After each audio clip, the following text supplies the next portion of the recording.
তিলোত্তমার পূর্ণ বিচার চাই। কেন জলশঙ্খ বাজালেন অভিনেত্রী ঋতুপর্ণা সেনগুপ্ত? ওটা কি আদৌ শঙ্খ ছিল, নাকি সত্যি সত্যি জলশঙ্খ ছিল? তিনি কি সত্যি বাজাচ্ছিলেন, নাকি কোনো একটা ডিভাইস থেকে সেই শব্দটা দেওয়া হয়েছিল?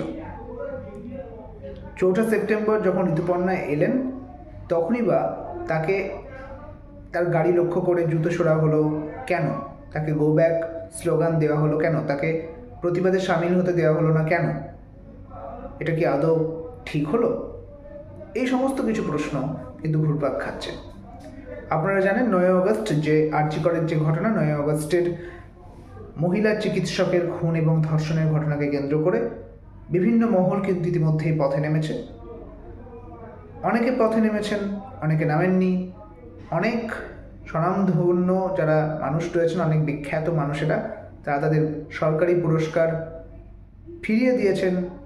সুদীপ্তা চক্রবর্তী রয়েছেন, চন্দন সেনগুপ্ত রয়েছেন তাদের দলে, এবং বিখ্যাত শিল্পী সনাতন দিন্দা, তিনি চারুকলা পর্ষদের যে সদস্যপদ, সেই সদস্যপদ ত্যাগ করেছেন। বিভিন্ন অভিনেতা অভিনেত্রীরা পথে নেমেছেন। রাত দখলকে কেন্দ্র করে তারা প্রতিবাদে সামিল হয়েছেন, রাজপথ দখল করেছেন।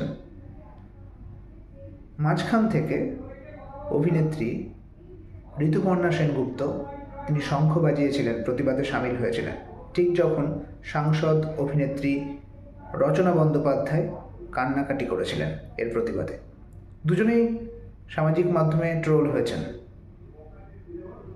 ঋতুপর্ণা সেনগুপ্ত যে শঙ্খ বাজানোকে কেন্দ্র করে যে ট্রোলিং শুরু হয়, বলা হয় যে এটি আদতে শঙ্খ নয়, এটি জলশঙ্খ, এবং একটি ডিভাইস দিয়ে সেই শঙ্খের আওয়াজটা করা হচ্ছিল, এবং এর পরিপ্রেক্ষিতে ঋতুপর্ণা সেনগুপ্ত ট্রোল হয়।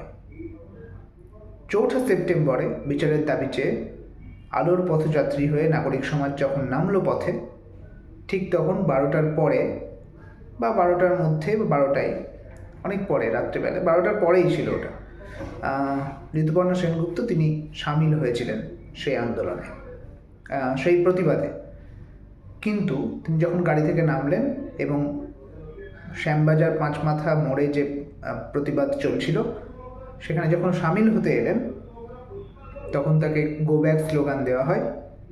সেখানকার যারা নাগরিক ছিলেন, নাগরিক সমাজের পক্ষ থেকে যারা ওখানে জমায়েত করেছিলেন, এবং তারপরে ঋতুপর্ণা বাধ্য হয় তার গাড়িতে উঠে যেতে, এবং গাড়িকে লক্ষ্য করে তার গাড়ির কাঁচ ভাঙা চেষ্টা করা হয়েছিল, তার গাড়িকে লক্ষ্য করে জুতো মারা হয়েছিল, জুতো ছোড়া হয়েছিল, এবং এর প্রতিবাদে আবার সামাজিক মাধ্যমে প্রতিবাদ শুরু হয়েছে। এটা করা উচিত হয়নি।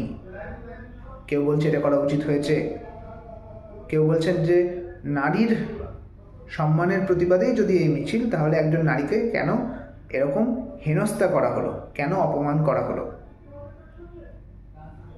আপনাদের মতামত জানাবেন। আমার মতামত হচ্ছে যে উনি যাই করে থাকুক না কেন, উনি যেটা করেছেন তার জন্য তো নিজে থেকেই ট্রোল হয়েছেন, এবং তার পরিপ্রেক্ষিতে উনি যখন 4 সেপ্টেম্বরে এলেন, তাকে ওই জুতো ছোড়াটা উচিত হয়নি। তাকে গো ব্যাক স্লোগান দিতেই পারে সাধারণ মানুষ, তারা হয়তো চাননি, তাদের আবেগের একটা ব্যাপার রয়েছে, কিন্তু আমার মনে হয়েছে তাকে এরকম নয় যে তাকে ফিরে যাওয়া বলা উচিত ছিল। তাকে বরং একটা কাজ করতে পারতো নাগরিক সমাজ। ওখানে আমি দেখছিলাম যে অনেকেই শঙ্খ বাজাচ্ছিলেন, তো তাদের মধ্যে থেকে কেউ একজন যদি বলতেন যে এ নিন শঙ্খটা বাড়িয়ে দিয়ে, যদি বলতেন যে এ নিন শঙ্খটা বাজান, তাহলে বোধহয় ভালো হতো। মানে সবার তো আন্দোলন করার অধিকার রয়েছে, তাই না? জানাবেন আপনাদের মতামত। আমার মতামত এটাই।